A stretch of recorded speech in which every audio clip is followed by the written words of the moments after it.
Welcome to the Slop Farm. Enjoy the video. You start by preparing the environment, so make sure Python 3. X is available and a virtual environment is active. Once done, install Jupyter Notebook with pip and confirm the Jupyter command responds. This prevents package conflicts later. Next, create or navigate to your project folder, because notebooks run where files live, and that makes imports predictable. Open a terminal, activate the env, and type Jupyter Notebook to launch the server. Don't skip the virtual environment step.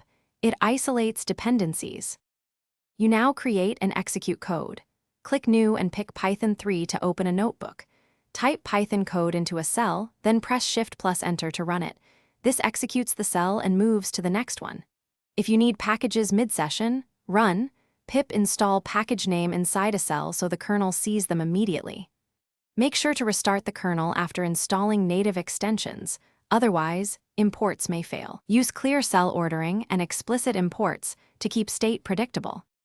You finish by saving your work and confirming the kernel matches your environment.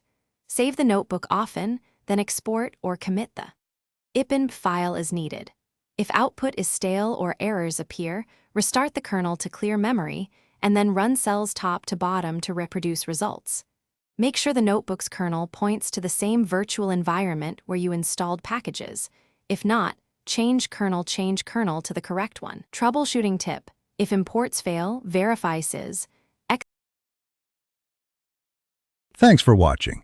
Consider subscribing if we helped you today.